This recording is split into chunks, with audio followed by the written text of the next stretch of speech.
Good, good afternoon, dear colleagues, dear friends.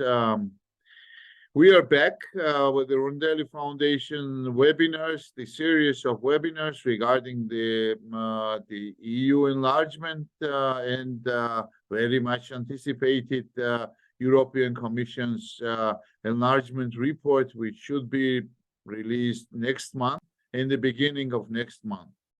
And I'm more than sure that the wider society here in Georgia, definitely, and in Ukraine and in Moldova are expecting to get the positive results and are hopeful to further integrate with the European Union. I was thinking about the speakers, and of course, I have the best of best in my webinar tonight. I have my good colleagues and friends, Ms. Ivanna Klympush-Tsintsadze, who is the chairwoman of the European Integration Committee at the Verkhovny Rada of Ukraine. She served as the Ukrainian's Vice Prime Minister for Ukrainian Euro integration. She worked in the different civil society organizations, in media, and she's married to Georgia. That's a big privilege and asset. So, Ivanna, welcome. Our colleague and friend and the speaker from Moldova is Iulian Groza. Iulian currently is the executive director for the European Reform Center in Moldova, in Chisinau. He has been the Vice Minister for the European and for the Foreign Affairs and Euro Integration Ministry at Moldova, and of course served before as a diplomat for his country in the different missions. And of course, last but not least, my good friend and colleague, Natalie Sabanadze, who served as ambassador of Georgia. We worked together on Georgia's European integration and negotiations on association agreement, as well as the free trade agreement with the European Union. She left the diplomatic service and was as an invited lecturer, Professor Cyrus Vance, invited professor at the Mount Holyoke College. Correct me if I do not pronounce correctly. And now she just recently joined the Chatham House in UK. She has the master's degree at the London School of Economics and PhD in the International Relations. So you see, the audience, that we have excellent panel today. I will just put the questions to the panelists, and then we'll stop shortly. And of course, my question to each of you, dear colleagues, is: what are your personal expectations? Is the situation ready? Are the countries ready? Ukraine, Moldova, Georgia, for the further steps of integration? Is Ukraine and Moldova are they expecting the beginning of the accession talks with the European Union from maybe the end of this year or the beginning of next year? And Georgia, we survived today the impeachment of President Zurabishvili at the parliament. The ruling party failed in the parliament, but how it affected, I also wanted to ask you, and how is it all these internal difficulties, problems are affecting Georgia's integration process? But are we ready for that? And is the European Union itself ready? It's my second question, because there are a lot of talks.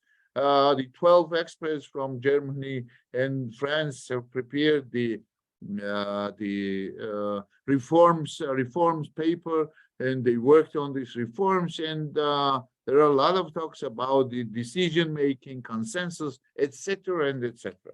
So I will stop here and will give the floor to immediately to Ivanna Klympush-Tsintsadze. Ivanna, please, the floor is yours. Thank you, Alex. Dear colleagues, thank you very much for this invitation. Thank you for initiating yet again this conversation. I think it's important that we continue talking all together on our common challenges and our common, hopefully, achievements. And definitely, I think all of us do understand that a year ago, in June of 2022, absolutely historic and tectonic change has happened in the EU, which finally did agree to the need to allow for another enlargement wave. And basically, that was the basic decision underneath the candidate status which was given to Ukraine and Moldova, European perspective that was given to Georgia. I think that all these things have signaled that the EU is ready to rethink its earlier hesitation, so to say, that was keeping at bay many of the Western Balkan countries, and not allowing them to proceed further in their negotiations and in their aspirations with regard to the EU membership. So we in Ukraine did get seven conditions along with the decision on the candidate status. And first, and let's be honest, first more on a declarative way, we have been carrying out those 7 conditions, and I think it was absolutely important to receive this interim report that we have received in the June of 2023.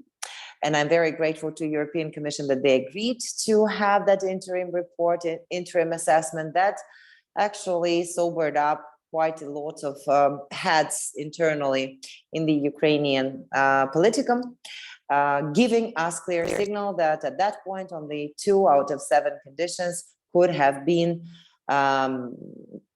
accepted as fulfilled ones. So that gave us additional 2.5, 3 months to mobilize ourselves in Ukraine, including in the Ukrainian parliament, including in the Ukrainian government, in order to catch up with the task if we are serious about hopes and for the opening of negotiations already this year. And it's exactly yesterday that the parliament has voted probably the last pretty difficult piece that has created a lot of discontent, I would say. Right now, I can see the reaction of many people who have joined the civil service over the years since independence of Ukraine. But the parliament did vote in the second reading already the new law on status of the publicly exposed persons. And I hope that with this particular law being voted and adopted, this actually allows us to say that Ukraine probably like 90–95% has fulfilled whatever was expected of it for these 7 conditions. Why I'm saying not 100 or 110%, because we did have also a couple of other things that were connected to anti-corruption condition, which were connected with the increase, with the need to increase the independence of the special anti-corruption prosecution and increase of the capacity of the National Anti-Corruption Bureau. But these pieces have not yet been adopted. But I think that nevertheless, all other progress on all other tracks will allow the European Commission give a positive general assessment with the progress and with the achievements that Ukrainian authorities have succeeded in doing, and before the overall enlargement package assessment will be will be presented to the wider public. And as we know, as you have mentioned, Alex, as we know, it was expected to be released somewhere already at the end of October. I think, yes, it moves a little bit further down the road, but not far away, because we understand that on the basis of that assessment, the political decisions in December of the European Council will be taken. And obviously, not only political class in Ukraine, but also, and first and foremost, Ukrainian society that is more than 92-93% supportive of European integration, are hoping that that political decision will be also positive with regard to Ukraine. However, it's definitely not the time to rest on the laurels and to think that we are there yet. We do understand that this is a window of opportunity that is open at this particular moment, and that is that still, since the decision has to be taken by the consensus, so every single vote matters and every single country's position is important. We understand that we would have to focus our efforts to working with different capitals at this particular moment, especially as we know, we in Ukraine did have quite a few bumps in our interpretation of the legislation with regard to the national minorities. Specifically, we have had this share of disagreements with one of our neighbors, with Hungary. And we are very much hoping that Hungary won't decide to take its own internal agenda hostage, our European integration hostage to its internal political agenda. But that's not a given. And I think a lot of additional conversations, a lot of additional talks will have to be happening over this period of 2 months before December's European Council meeting. With regard to whether we are ready, whether EU is ready, and how do we assess this? I would only briefly say that definitely we understand that all of these decisions, candidate status and potential, hopefully, opening of negotiations already this year, before we get into political and probably potentially turbulent time of additional electoral cycle in the EU. We understand that the most difficult part of work will start with the negotiations as they will be open, because that is going to be a huge and very sometimes maybe very bureaucratic, sometimes very practical, sometimes very work consuming work that or time consuming, labor consuming work that will have to be delivered by the state.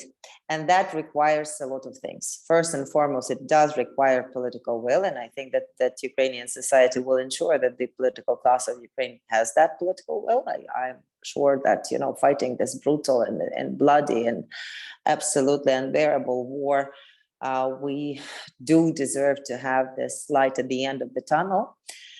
And the Ukrainian society will be pushing Ukrainian government, Ukrainian parliament, Ukrainian president for the relevant decisions, but also it requires to have serious institutional and human capacity in order to be able to deliver upon what is expected of us as a country that wants to be compatible, wants to be a strong member of the EU community in the future, and so on. And that is where we still have a lot of additional weaknesses, I would say, which would have to be filled in order for us to be fast, quick, and efficient. I do not share the approach of many of our governmental officials that are claiming that Ukraine in 2 years will be ready to join the EU, that we will deliver on all of our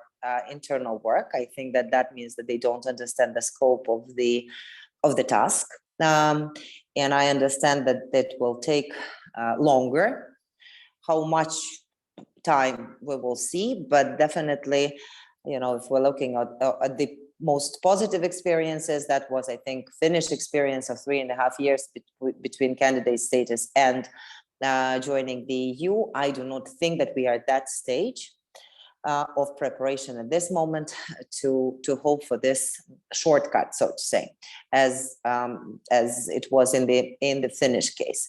Moreover, obviously, we all have to remember that we are continuously fighting the war, and we do not know when the war will be over, and we do not know how much of the reconstruction and rebuilding and, if you wish, even recovery of the society will have to be, type of work will have to be done in order for us to also transform the country according to the rules and procedures of the EU. Whether the EU is ready, you rightly have mentioned, Alex, that the EU has only started the conversation and discussion on how and what kind of internal reform it would have to go through in order to accommodate this wave of enlargement that would hopefully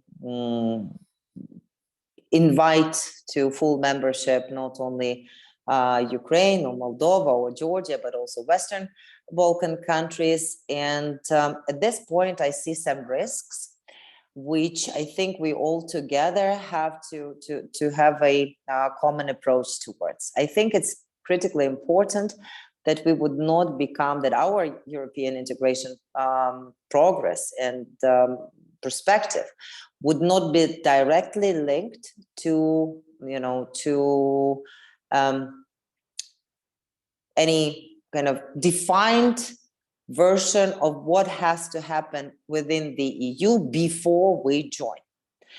I think if we are risking, if that will be the case, if these processes will be made dependable on one upon another, that might take much longer for us to fulfill our goals, our strategic hopes and dreams, if you wish, to join the European Union. So we are hearing very serious discussions with regard to possible kind of stage by stage integration. And I think that is the idea that probably should not be taken off the table. However, definitely that stage by stage integration should not be in any way a substitute for full membership. I think that's also something absolutely critical.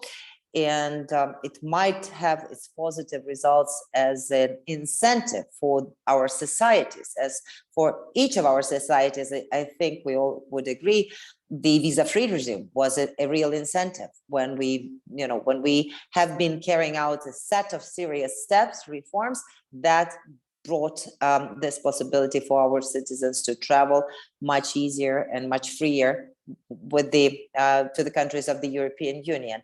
So I think that's kind of a positive example how the kind of stage by stage access either to some parts of the single market or some other maybe financial instruments, some policies of the EU could be useful for any of our countries, but I think that again it's a red line that it cannot substitute something that is full membership. And also, obviously, we understand that there are question marks with regard to consensus decision making. There are question marks with regards to financial policies of support to cohesion funds and so on.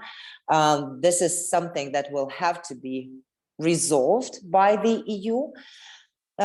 Meanwhile, but again, I think it's important that if the countries are showing enough progress, if the countries are showing serious forward movement, the internal processes within the EU should not preclude them from from joining. And that's, I think, important for each and every one of us. I know that some countries have actually reached out to their legal teams, and there are some assessments that, for example, even in this constellation of the EU with these rules and procedures and so on, the EU should be fine of accepting another 3 or 4 members. So if we are, successful and fast in our internal transformation, our process of integration should not be necessarily linked to the finished and well thought through reform of the EU. I'll stop here. Thank you, Ivanna. It's really very important messages and insights, and thank you for sharing with us your views. I will come back on a lot of issues. I have questions again to you, but now first give me the floor to Iulian. Iulian, what about Moldova? How do you think is Moldova preparing and is getting ready for the decision to be made in the European Union and European Commission? First of all, hi to everyone. Thank you, Alex and Rondelli Foundation for this invitation. Indeed, the topic is very actual. Moldova is getting ready. Moldova is getting prepared to start accession negotiations. We also look very closely to our Western Balkan countries, partners, to Ukraine, and try to see how we can take over some recent experience. I mean, one of the most recent experiences, I think, where Ukraine was quite advanced is in the screening, the self-screening exercise, very relevant, very useful. This is something which is currently happening in Moldova. We're looking also into the capacities as a country, as a think tank representative and part of civil society of Moldova. We also look into capacities, expertise, as we have been invited to join the working groups already. Moldova government established 33 working groups that will be involved in the accession negotiations and are currently busy with the self-screening. And they invited already civil society organizations to join the working groups as full-fledged members. So civil society will be participating in the accession negotiation process as members of the team. So it will not be only monitoring the work of the government, but also we have a possibility to contribute with opinions, expertise. And I think this is very important because accession process, joining the EU is not a matter of the government only, it's a matter of the country, and the role of the civil society, especially in times of scarcity of resources, is very important. So this is something that we look at as we speak. Now, we evidently have to comply with the 9 steps. Moldova got 9 steps to fulfill to get a positive political decision of the EU to start accession negotiations. The oral update made by Commission in summer indicated some good progress. Moldova has completed 9 out of 9, 3 steps, 3 with good progress, and the other 3 in the progress.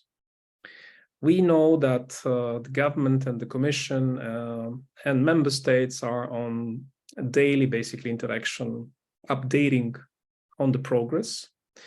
Moldovan authorities are quite advanced in everything which is relevant to legislative changes and amendments. We also look at it as a progress. We published 2 reports, 2 updates by a group of think tanks. We called it Moldova EU Candidate Check. Something, by the way, that we have been inspired from our Ukrainian colleagues from the Europe Center in Ukraine. Something that also our Georgian partners and colleagues have done. Open Society Georgia Foundation, I think they also publish regular updates. This is a very useful exercise. I think, both for the government, but also for Commission and member states. Our assessment, our latest assessment, very much indicates that Moldova is on track of completing the 9 steps. And of course, we wait for the Commission report, which should be published, should be presented, if not end of October, beginning of November. And now, from the interactions we have with our peers in EU countries, with interactions we have with Commission, member states, Moldovan authorities, we understand that we have quite good chances to get a favorable assessment from the European Commission to completion of or advanced completion of these 9 steps. We all have to understand that these steps refer to fundamentals.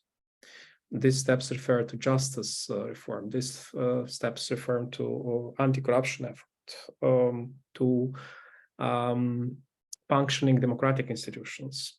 And we all understand, be it relevant for Ukraine, Moldova, or Georgia, or other countries from the experience of Western Balkans, we know that these areas will always be under very close scrutiny of our partners in the EU, member states, Commission, and we will see a lot of benchmarks ahead of us, looking at justice area, rule of law, democratic institutions, a lot of benchmarks to open chapters, to close chapters, will be continuous area of assessment. What it is important at this stage is that Moldova advances with the first type of benchmarks we got. We understand that we are on good track. There are, I think, 1 or 2 areas that requires continuous effort. This is referred to justice sector, as Moldova is in the process of a extraordinary vetting exercise of judges and prosecutors. All institutional arrangements, all legislative arrangements are in place. Now, this is an ongoing process, which requires constant monitoring from various stakeholders, including the European Commission. So this is something which would stay with us, I think, for the years to come. Anti-corruption efforts, that's also very important. Well, looking at legislative setup, everything is there. We have seen in the last year a lot of amendments of criminal procedure code, criminal code, other legislation to make the anti-corruption effort more efficient and to exclude all backlogs in the legislation that have been used to to block the real fight against high-profile corruption. We're looking now at increasing capacity of our anti-corruption prosecutor office, looking at bodies, governing bodies in the justice system. This is something which is quite a priority. Otherwise, public administration reform is and will continue to be a very important priority, as just in Ukraine, in Georgian case. All of us understand that the amount of effort that we will have to invest into accession negotiations process is huge. Not totally new for us, for all of us, for all 3 of us, because we had the experience of association agreement and DCFTAs that already, represents a very important stepstone. It's not like we start from scratch like some of the Western Balkan countries that have not had, DCFTAs as part of the stabilization association agreements that they have been implementing. So in that sense, the accession negotiation process is not totally new because it will imply basically transposition and implementation of the acquis. We have seen the analytical report of the European Commission in February this year. We know what are our backlogs. We know that what we need to do. It's clear, and this is what we see now. The government is doing. They're prioritizing to address the backlogs from association agreement and DCFTA because those will be the most evident benchmarks to start accession negotiations over very concrete chapters and clusters. The government already started the consultation process over a national program of accession that is due to be adopted in November, which will outline very clear actions, measures for the next 3 years in terms of approximation, which will be regularly updated with new references to benchmarks and conditions, which will come up from the Commission's assessments and reports and from the negotiation process as such. Screening most probably will be the most important exercise, which will help us to prioritize much better the things to be implemented. So lastly, just to refer briefly on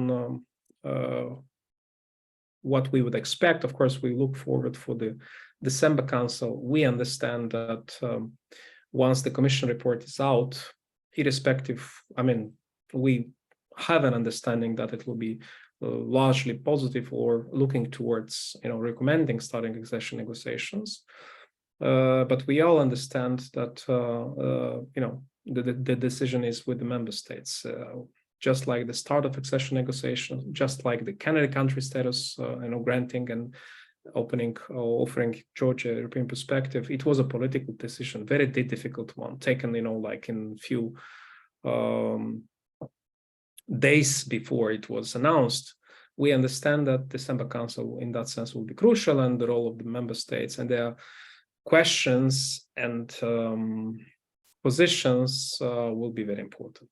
I think, and this means that all of us, governments, civil society, think tank community, will have to do our work to talk to member states, talk to Commission, talk to all stakeholders, to inform about the needs of the start of the accession negotiations and what should be done as setting kind of benchmarks for opening chapters and negotiations.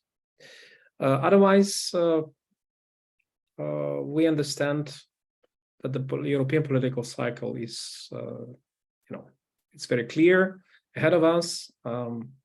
We understand that the current European Parliament, the current European Commission, has an important role, to set a milestone and to make sure that the new European Commission, the new European Parliament, will continue, something that will be established by the current mandate of the Commission. We already have seen a very vivid debate among member states, very clear positions of the current European Commission. President von der Leyen in the State of the Union speech has referred, I think 1/3 of her speech was about actually the future of European Union, the enlargement, setting a new deadlines of enlargement, talking in a very different fashion about, the enlargement than 5 years ago. 5 years ago, the European Commission used to talk about. So in that sense, I think EU is getting ready to the next waves of enlargement, and I think that is a positive news for all of us.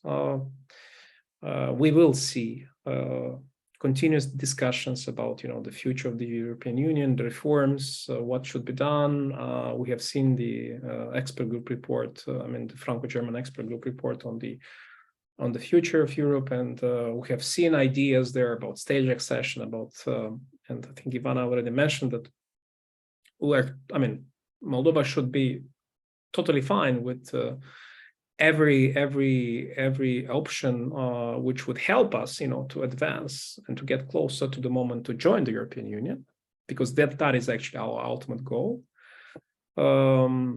And if if stage accession would help, that's fine, but definitely it should not be seen as something to replace the full membership. because the full membership would depend on us. If Moldova, Ukraine, Georgia, or any Western Balkan country are ready to join the European Union on merits, we should be, accepted into the European Union. We have a long way towards that. Moldovan president, my president, has announced a very ambitious goal of 2030. So in the next 7 years, Moldova should be ready to join the European Union. This is a quite realistic deadline. Looking at the recent enlargements, an average 5 to 6 years to negotiate accession. So it's 7 years to get ready to join the European Union. I think we should be ready for that window of opportunity, which is already discussed on the very high level, circles. I mean, President Charles has also said about that. Many leaders of EU countries talk about that. President von der Leyen talks about that 2030 as the next deadline. So we need to be ready for that. And we, as a country, a small country, with already some of the connections we managed to develop with Western Balkan countries, because Moldova is already ready, is a member of the Southeastern Cooperation Process, Regional Cooperation Council, CEFTA, working for the last 20 years with the Western Balkans together.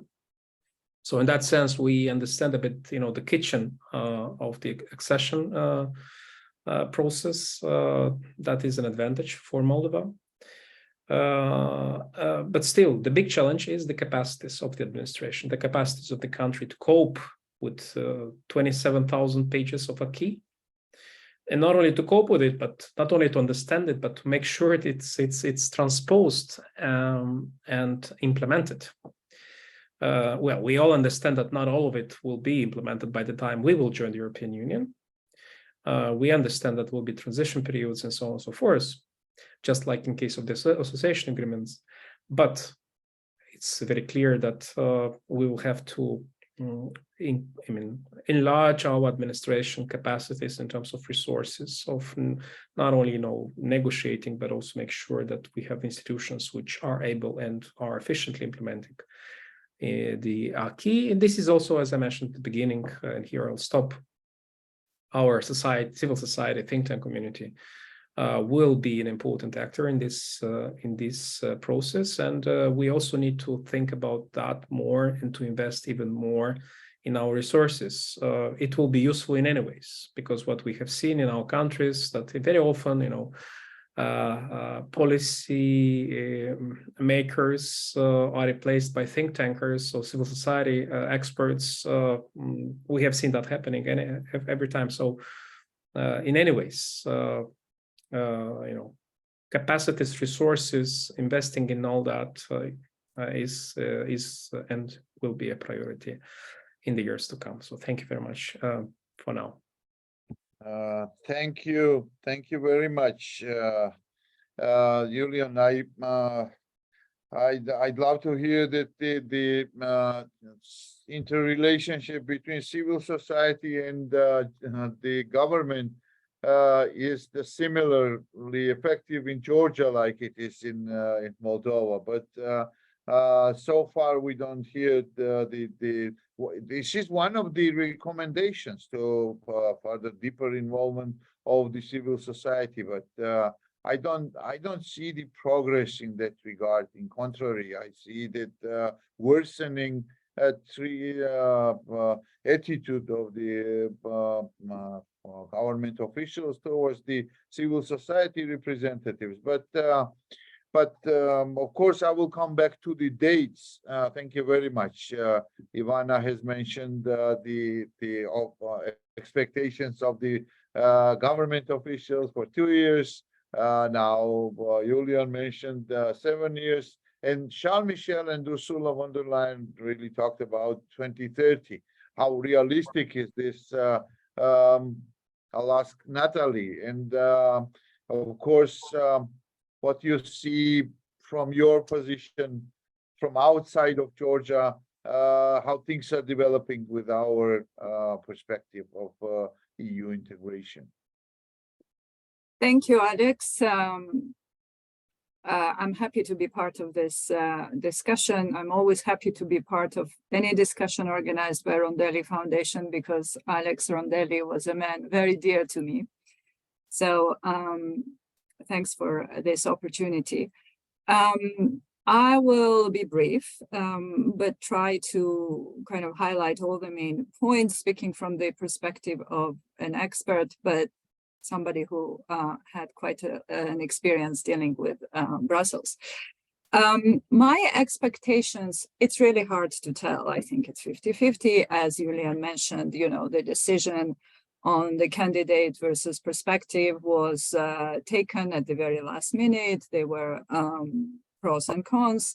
So now we also have to see, because our government has a rare talent of complicating things right before crucial decisions. So there's always that possibility. But looking at it from today's perspective, I would say Ukraine and Moldova will start accession negotiations, and we probably will get a candidate status. Now, you didn't mention trio, but in your introduction, you sort of spoke about the, the three of us as a trio. If this is not to happen, and if Georgia is not to get a candidate status, I think we can forget about the trio and start talking about the duo, which is already in many ways a process underway. So it is a political and to a degree strategic decision from the EU. We had 12 priorities to fulfill. As you know, the progress is not great. And if you say, are we ready or not, it's a very difficult judgment call. On some level, we are ready. In terms of administrative capacity, I think Georgia is in a good shape. The interim kind of oral report was rather positive. We are doing pretty well when it comes to fulfillment of implementation of association agreement and the CFTA aspects in particular. But we have one very big problem, and that is the deteriorating quality of Georgian democracy. And in the kind of unwritten hierarchy of criteria, the political criteria is most important. So that's where the problem is. Georgia lately is consolidating itself as what in the literature is often referred to a hybrid authoritarian regime. We are not only good friends with Hungary, but we seem to copy it very diligently. And the Hungarian model of this hybrid regime is something that seems to have taken the root in Georgia quite strongly. That means sort of using parliamentary supermajority to destroy independent institutions, consolidate power in the hands of one party, and basically stay in power as long as possible. It is a process of destroying democracy by democratic means, and that's why it is a very difficult kind of regime to confront. This is not a dictatorship, it's not a takeover where you have tanks rolling in the streets, where things are very obvious. In fact, here it's less obvious. It's gradual, it's done through democratic means because it's through parliamentary decisions. Dismantling of independent institutions are called a reform, and so on and so forth. So the facade of democracy is maintained while the substance is being hollowed out. And these 12 conditions that EU put forward to is basically will take care of a lot of these problems. It's about judiciary, it's about well-run and truly fair elections where the electoral and political playing field is relatively even and the elections make sense. It's about functioning checks and balances and in general good and democratic governance. So if fulfilled in good faith, these priorities would tackle quite a lot of immediate issues that Georgia is facing in terms of its institutional and democratic arrangement. But tackling it in good faith basically means asking this regime to self-destruct, because these are precisely the requirements that go against the very DNA of this kind of regime. So I don't expect that they will be fulfilled in good faith. I think in the tradition and the way this works, this kind of system, the facade of fulfillment will be there, but the motives with which these are done will be exactly contrary to the spirit of these recommendations. And I think the de-oligarchization draft law is a very good example of that, which was vetoed by Venice Commission, literally vetoed. But what it shows is that something that was supposed to be good and actually lead to de-oligarchization, the ruling party came out with the draft that went contrary to basic fundamental human rights and could have been used as an instrument for witch hunt and absolutely stifling opposition and further depriving it of any resources. It became a personalized rather than systematic and so on. So a very good recommendation in principle, put fulfilled, because you could say, well, we passed the law, but the type of law it would have gone not only against the spirit of this recommendation, but would have further deteriorated the environment in the country. Another kind of amorphous, slightly, recommendation is depolarization. Now, you know, Alex, that Georgia has always been polarized. This is not new.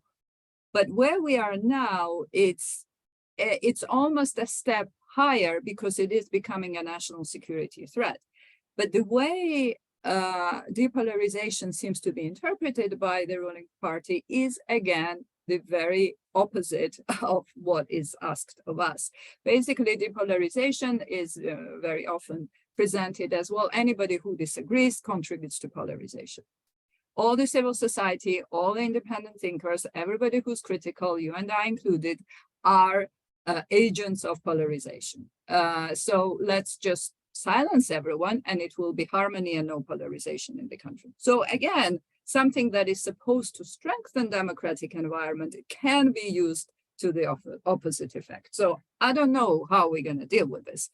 2024 elections will be very important, and I think the EU has to watch it because it is in this 7-year period before 2030.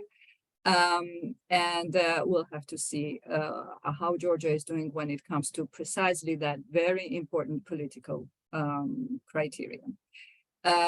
Readiness comes, and Ivanka mentioned that indirectly, you know, you can never be ready as such. Readiness comes with the fulfillment of requirements, but they need to be, the motives should be right. And this is our job. This cannot, you know, the European Union can say, okay, this is what I would like to see, but how you frame it, what drives you? Do you really want to do it? Do you really want to create a democratic system? Do you really want to transform the society so that it's an institutional democracy? That is fundamental. And the readiness may come with time if the drivers, so to say, are right. And I want to say briefly about the other side, which is EU's readiness. And this is kind of a heightened conversation now, especially as finally the EU has decided to abandon its non-enlargement policy. Largely, we have to be very grateful to our Ukrainian friends and created this window of opportunity for us.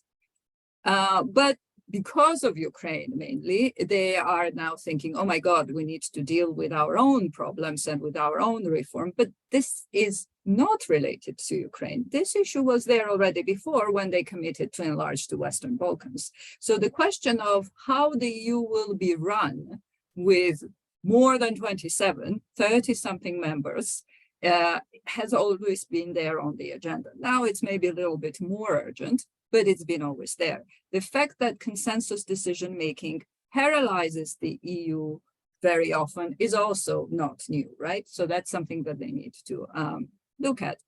And the EU has a Hungary problem. And that is something that destroys its legitimacy and its unanimity.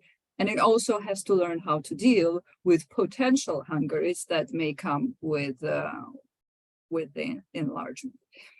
I think staged accession is probably better than no accession. I think right now the EU understands that it cannot keep these countries, particularly Ukraine, in limbo for too long, because this is, we know we've lived in the gray zone for a very long time, but being there means allowing other actors to destabilize, and that would be contrary to the geopolitical logic of returning to enlargement, right? And it's also contrary to the fact that enlarged EU will have enlarged geopolitical sort of heft and the weight in global affairs, but it needs to learn how to use it and how to throw its weight around, which it tends to do reluctantly and not very gracefully at the moment, but perhaps things will change. It also has to look at, when it talks to about reform, the EU mainly looks at itself and says, okay, how can what is my absorption capacity? What is my way of dealing with the enlargement processes? How do I reform accession talks and so on? But it also has to take into account that candidate countries are not the same as they were in the 90s and in 2000. That the enlargement processes or the methodology cannot be entirely copied to this new context. There are some similarities. It's also born out of the war. It's the EU which is being propelled to center stage almost by default than by design. There are many similarities to the kind of post-Cold War and now situation, but there are also many differences. This is not an end of history period. This is the period of the return of geopolitical and ideological competition. So EU is not the kind of a winner that can dictate its rules very easily. Its charm and power of attraction, of course, is still there, but it's not as unparalleled as before.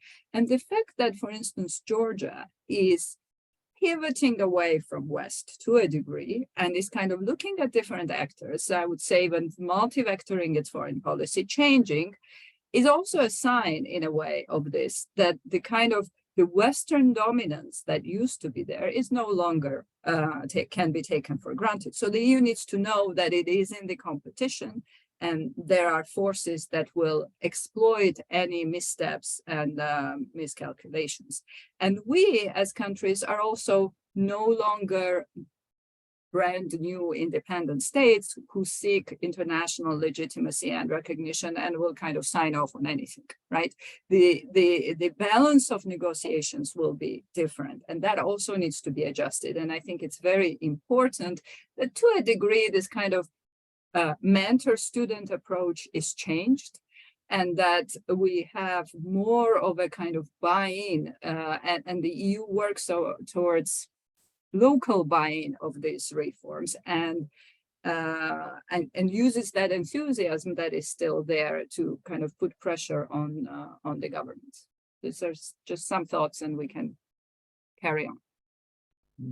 Thank you, Natalie. I think not just some thoughts, but the whole basket of the food for thought, and I appreciate your remarks. So all three of you have given a lot of important info for analysis, of course. But let me go into the details. Of course, I must announce that if there is a question from the audience, please, here is the Q&A icon, and you can raise the hand or you can put the Q&A in typing, and the speakers will answer to your questions. And of course, I fully agree with you, Natalie. I had to mention that from the very outset that I think we all agree, if not Ukraine's brave fight against Russia's full-scale invasion and the brutal war which Russia is conducting on the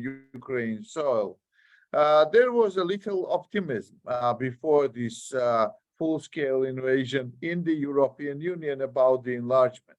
Things have changed after February 24th, 2022, and especially after when Ukraine has demonstrated that it's not going to let Russia to occupy Ukraine and the change and resurrect the Soviet Union on our territories. But again, the issue of Russia has not gone away. Definitely, I saw this morning the confirmation that the ATACMS has been used, and I'm very happy with that. Finally, it is there. I hope Taurus from Germany will be followed. I'm happy that the Abrams tanks are there, but the process is taking longer to defeat Russia. It's taking longer. Ivanka, do you see the threat of fatigue of the enlargement linked to the dragging out the war with the Russian Federation? If this economically will be the again the problems for the societies, for the taxpayers in the European countries, will it change the attitude towards the EU enlargement in the European societies? What do you think? Well, let's just say that we are not there yet, Alex, altogether with our partners on common agreement that Russia has to be defeated. I think that also has to be very well understood. We are very grateful for the support that we are receiving, and we are very grateful that countries are stating in different formats that they will be with Ukraine in this effort to defend itself, to protect itself, and to push back on aggressor as long as it takes. But I always am missing the last part of this sentence: as long as it takes to win the war, moreover, as long as it takes to defeat the Russian Federation. And I think that very few are ready to actually consider thinking even of what would it mean defeated Russian Federation. But that's taking us to a totally other discussion. We will not dive into that one at this moment. With regard to additional social burden, so to say, and economic difficulties that countries in the EU are experiencing already, we can see that many of the political forces that are, either right radical wing political forces, or those who do want to take advantage of the situation as just for their electoral successes, are actually exploiting these difficulties and connecting them directly to the efforts of those countries to support Ukraine. And that is seeding in these societies, and definitely is also supported and amplified by all the still present Russian propaganda instruments in those societies. And definitely, as we are, continuing on this path, and again, as the situation will be, and most likely, as we already see, the war is going to take much longer than we would have wanted it to take place, right? I think that there is no nation in the world that is so interested in having peace on Ukrainian territory rather than Ukrainians. So we definitely will see some of the attempts to change the support that we are having at this particular moment, also for inclusion in the back into European family, also for European integration of such a bigger country as Ukraine. We will see some of the fatigue in that direction as well. And that means that we will have to counter that challenge with the same efficiency as we have managed to dismantle some of the myths that have been thrown onto our partners up till now. And Ivanna, the topic for our today's webinar, the headline was the question which Natalie has already answered. It's about associated trio or duo plus one, or everyone for its own. How are the feelings in Kyiv? When this associated trio was created, it was already the complicated relationship between Georgia and Ukraine's leadership. So now I don't want to discuss even this relationship, definitely. But is Ukraine considering to go for EU membership for its own? And or still you consider that the Ukraine is considering that we all together should be getting the EU membership? That's question to you, and of course to Iulian, because you mentioned twice the Western Balkans. Western Balkans, you are working with Western Balkans, you know the details of the kitchen of how it works with the integration. Should I consider this as the distancing from the associated trio and leaning towards the Western Balkans and counting that along with the Western Balkan states, it's easier to get in the European Union by 2030? So Ivanna, please first you, and then Iulian, I will ask you to answer the question. I'll have to wear two hats answering this question. One, let's pretend I am an analyst, an expert, and I would say that the Ukrainian, that I think at this particular moment, for a number of reasons, objective and subjective, the Ukrainian government officials are more or less pushing the personalized track for Ukraine. And I think that they are making a big mistake in that. I think that they are not taking into consideration and into account the very fabric of how the EU is functioning, and the need to actually be capable to demonstrate its ability to work with other partners and work in a constructive and even though maybe sometimes competitive, and that's also very understandable, but very constructive and kind of collegial way. And I even saw some of this when we were trying to advance and advocate for our candidate status, and there was some temptation from some of my colleagues to actually say, okay, don't consider anybody else, okay, that's just like us, and then nobody else matters, and so on. I hope that some of the lessons learned to the exercise was also done internally in the Ukrainian governmental corridors. And then if I'm putting on my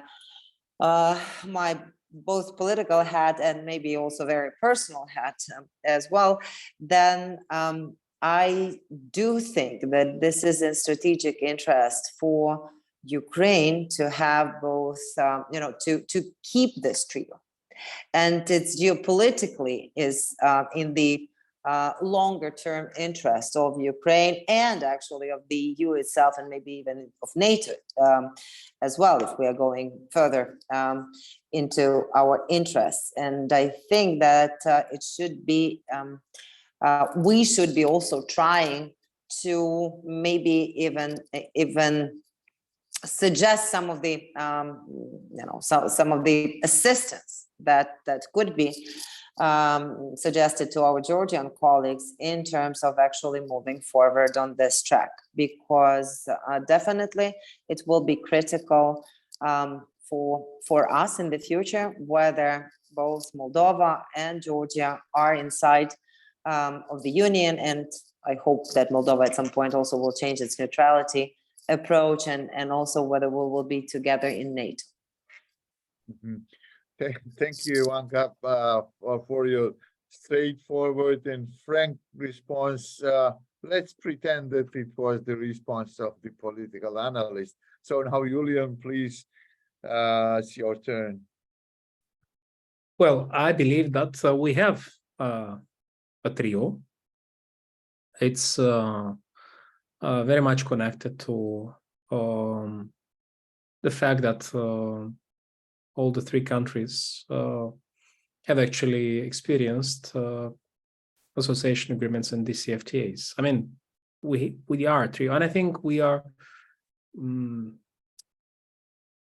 trying to maintain the trio more at the level of civil society think tank community than governments do, for political, geopolitical reasons, that we people of our countries for now do not control, at least in Georgia.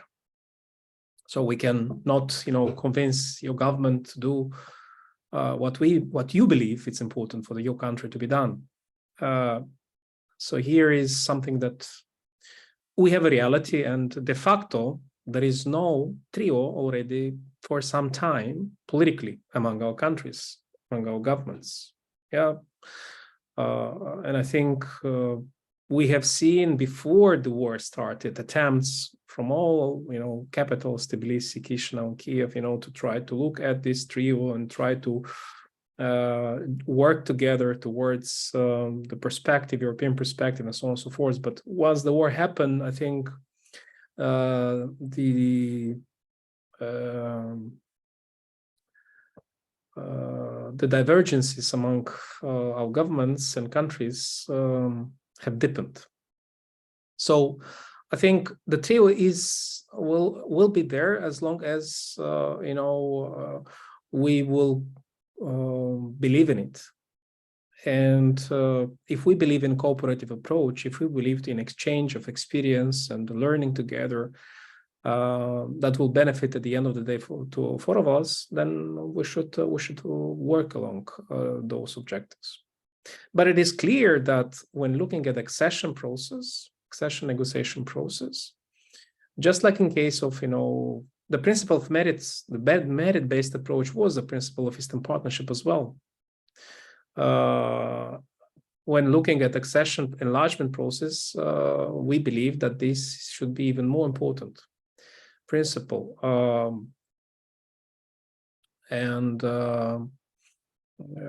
All the judgments on individual states, candidate countries in accession process, in any ways they are taken individually based on very specific benchmarks, very specific progress.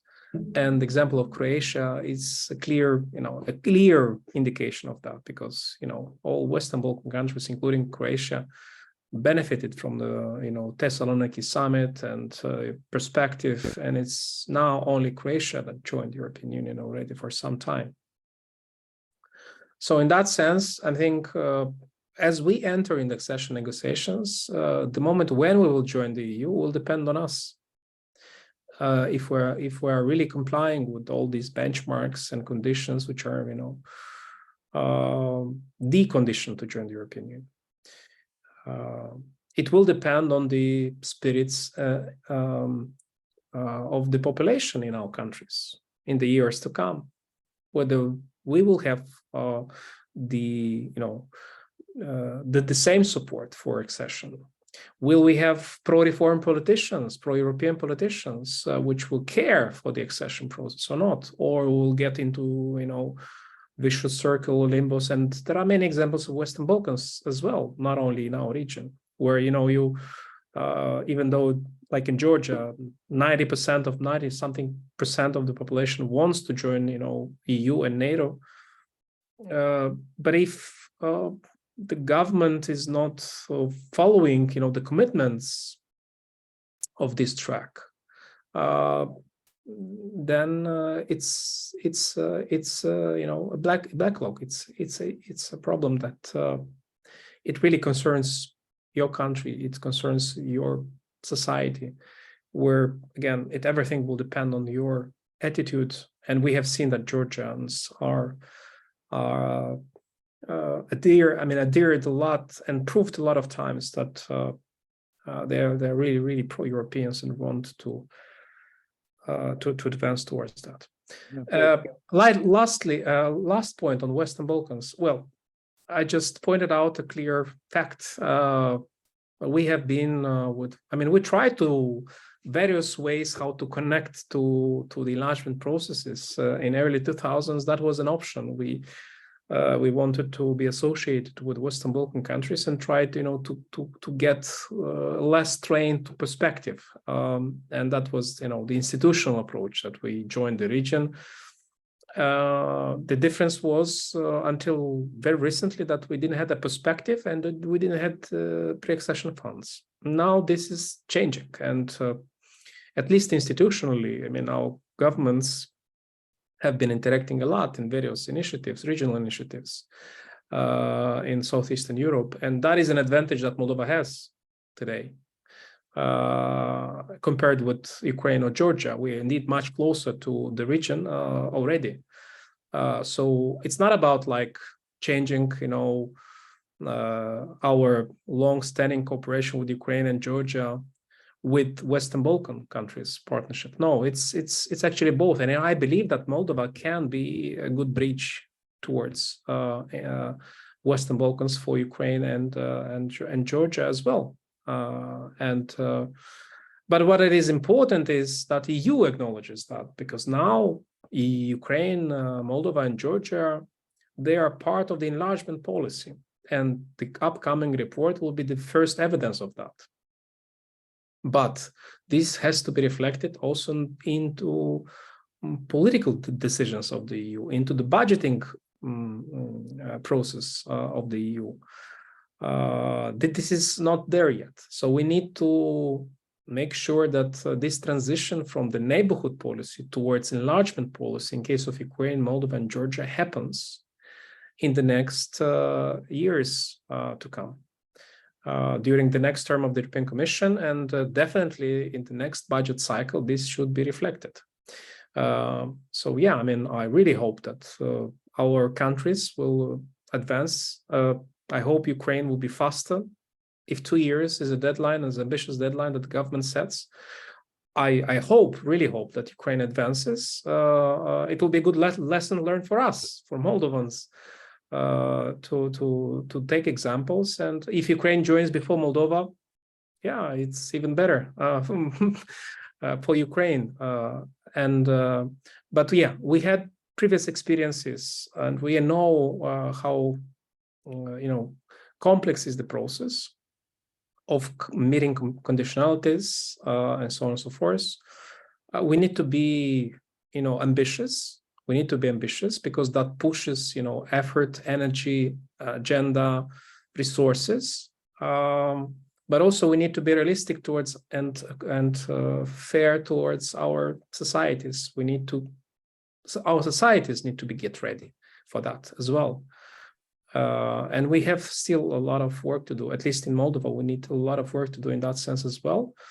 But again, nobody knows. We talked about perspective of Ukraine, Moldova, and Georgia to join the European Union for about 20 years. And we got it due to basically a geopolitical turmoil and Russian aggression against Ukraine. And that would trigger, change of perceptions and position of the EU member states towards us. And I hope that we shouldn't wait for another war to happen to make another, quick or shortcut decisions, but really learn from that and make the enlargement process merit-based and get us ready for that, and also the EU for the moment when we will join the EU. Okay, thank you, Iulian. Iulian mentioned the another big war we are all worried, concerned with the developments in the Middle East. In my view, it's definitely the oldest behind all these processes is for sure Russian Federation. The fingerprints are all over there. But Natalie, you spoke about the Ukraine's neighbor and its neighbors' possible problems with its neighbor. We have our problem with our neighbor, which is which we remember how they involved in preventing Ukraine to sign the association agreement, how strongly they are trying to deteriorate and destabilize situation in Moldova. You talk about the elections in Georgia next year. Do you think that Russia will intensify its efforts to prevent us from further integration with the European Union? And I know that Ivanna has to leave very soon, and I wish you success. I'm sure, I believe that whether we separately or all together, finally we will be at the place we belong to. It's Europe and the European Union. I'm also hopeful that 2 years could be the real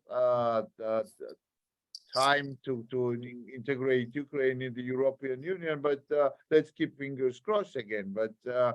But first we have all have to together to defeat Russia. Ivanna, thank you for your time. Thank you so much. Thank you to Rondelli Foundation. Natalie, I'm very sorry that I'm not there to hear your other comments. Thank you for this invitation. I do have to catch a train because unfortunately travel around Ukraine is taking much longer than it used to be. We hope to come back to possibility using planes sooner than joining the EU. Heroyam Slava. Thank you. Heroyam Slava. Good luck. So, Natalie. Yeah, let me just, if you allow me, 2 words about TRIO once more, and to say why it makes sense to sort of continue what Ivanka was saying. It makes sense also for all 3 of us because EU's tradition of enlargement. It never enlarges by one country. It always does with regions or groups, right? And yes, you can say maybe Ukraine in this case is exceptional, but EU is a machinery that works according to well-established procedures and processes. So it is something that the kind of instinct of this machinery, if you want, is to go in bunches. And for Georgia, it makes particular sense because we are an outlier geographically. Moldova and Ukraine are a natural geographic couple. And by sort of being at the forefront of creating TRIO, we created a political region as opposed to geographic region. And that was very important. So by distancing ourselves from this, we're really undermining these efforts that have been put in place and reducing our chances. So that's just on that. With regards to Russia and its role in Georgia and in the elections, well, we are going through a visible rapprochement with Russia. I think our relations with Russia are at its warmest since 2008. We have been, but at the kind of more discursive level, you know, we are earning praises from Margarita Simonyan to President Putin, how well-behaved Georgia is. So Russia has no issue with Georgia, and it seems that it is content with the way things are developing in our country, which should be a reason for alarm for us, of course.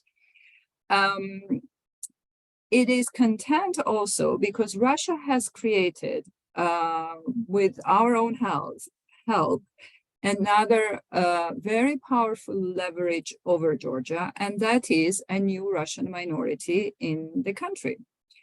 We don't speak of Russian migrants in these terms, but in fact, it is a new Russian minority.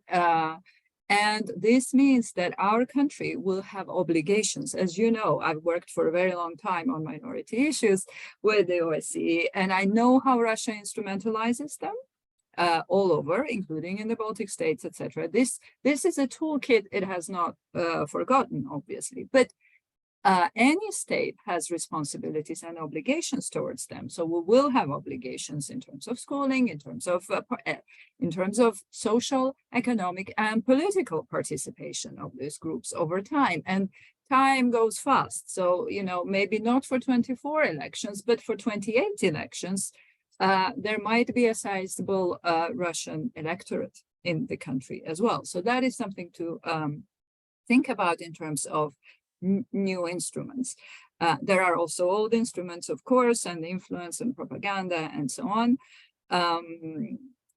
They're there, and I think it is Russia's interest that status quo, the way it is now, the way things are now, with one supermajority, with very low facade democracy, with policies that almost are copied from Russia, like foreign agents law, for example, which failed, but it was a copy sort of going in that direction, which restricts international, particularly Western scrutiny of the country and Western footprint.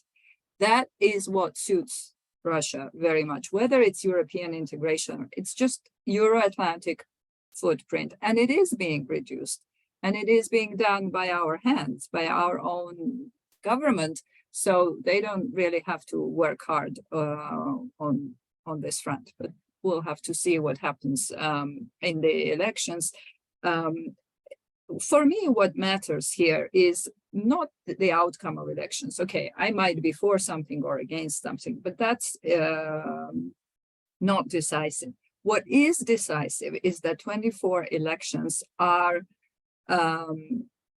fair in a sense that there is a real competition and the opposition has a chance of some sort, you know, and this might be first time possible because we're moving to the fully parliamentary elections.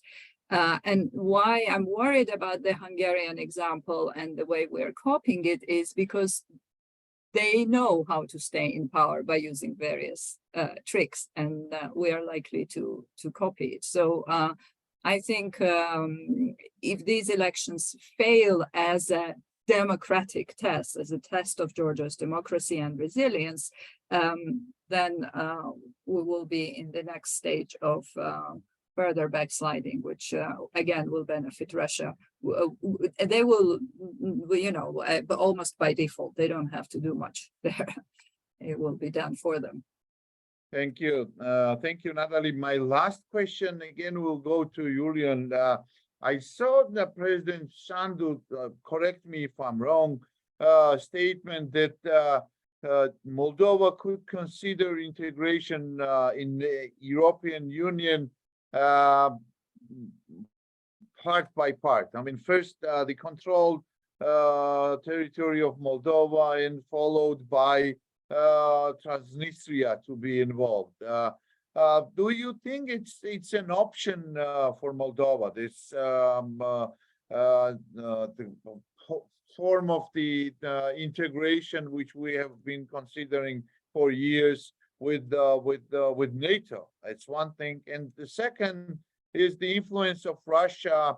A lot of people here in Georgia, basically the supporters of the ruling party, are always bringing the argument that Moldova is still the member of the CIS, the Commonwealth of the Independent States, and the European Union made this unfair decision, granting the candidate status to the CIS member states. So is this a burden for Moldova? Are you planning to getting relieved from this burden, or you for how long are you planning to keep this status of being the member of the Commonwealth of the Independent State? Thank you, Alex, for the question. I'll first refer, and this is relevant also to your previous question on the trio and duo. Indeed, we had a political kind of framework of this trio, not geographical, but political. It was also legal kind of in a way, thanks to association agreement and DCFTA, and then this became a political region, basically, Georgia, Ukraine, and Moldova. So it really it's up to Georgia to maintain its political kind of trio. It's not up to Moldova or Ukraine or to EU. I think it's for the government of Georgia, for Georgia to make more steps towards the European Union, make more steps towards Ukraine, make more steps towards the region, and I think that will help to not to talk about trios anymore, but to talk about enlargement, a group of countries where we all belong to now. Actually, Croatia, to what Natalie mentioned, yes, I mean, also was part of a group, but Croatia joined before the others already for 10 years as a member state. It's because EU realized that, well, if others are not ready yet, then what to wait? Why to wait? So that was an important decision, which was taken. Now about Moldova and CIS. What it is clear today is that Russia is our main adversary, and that is recognized also in our national security strategy, which is currently being developed. Moldova was too much time in gray zone. Too much time was, trying to sit on two chairs, if I may say so. This policy, this approach of the country's leadership before, which was adopted for 30 years, didn't prove to work. So now, at times of these geopolitical turbulences, Moldova has changed this approach, and the political leadership in the country, the society becomes more outspoken, more critical, and at the same time, more courageous. While understanding that Russia is the number one adversary of our countries, an aggressor in Ukraine, a country that is waging a hybrid war in Moldova, using political proxies, not shying, to use illegal financing of political activities in the country, and interfering basically in various ways, trying to undermine, democratic processes in Moldova. Russia is not, having a full-scale invasion, conventional, but we are really under hybrid aggression. This is being recognized. CIS, yes, it's associated to Russia in a way, but it also for Moldova for years it was a link towards other countries that Moldova didn't manage to develop, trade or bilateral relations, countries in Central Asia, like Kazakhstan, for example. Countries, and that in that sense, for many years, economically, the economic component of CIS was the cornerstone of our interest to be part of CIS. We have not been part of any other formats of CIS or military or whatever. Our focus was on economics. With the war and with Russia becoming a clear kind of aggressor and a violator of international law, and violating also our bilateral and multilateral CIS rules on trade, adopting, various discriminatory measures, trade measures against our products, banning our products from Russian market. The interest of Moldova to be part of CIS in that sense was only connected to other countries like Belarus, for example, or Kazakhstan. So that is why Moldova for many years, hesitated to get out of CIS. Now this is also changing. In Moldova, there is more and more present debate about phased exit from CIS, a process which started already. Moldova is denouncing the agreements from CIS step by step. So Moldova already started the process of exiting from CIS. And it will culminate, it will be done gradually. We don't have a political decision of leaving the CIS as a structure at this stage, but the process of exiting from CIS has started. And I think what it is here, more important is even not our presence in CIS, but our relations and attitudes that we have among ourselves with Russia. Unfortunately, Russia is not a reliable partner. Russia is actually not hiding, that is willing to further interfere in our internal affairs and using all instruments at hand to attempt to destroy our democracy. This is something which is happening today. So as long as Russia will continue to do that, I think that would push even further Moldova from any other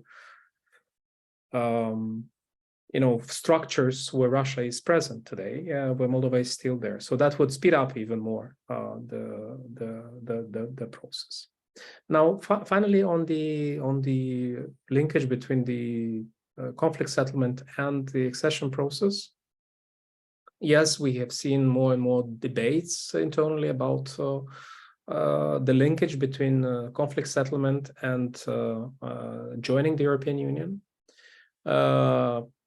What I can read from the recent statement from the president is that Moldova should not be taken hostage, and we should not give a veto right to Russia to decide on our European future, because this is exactly what happens today.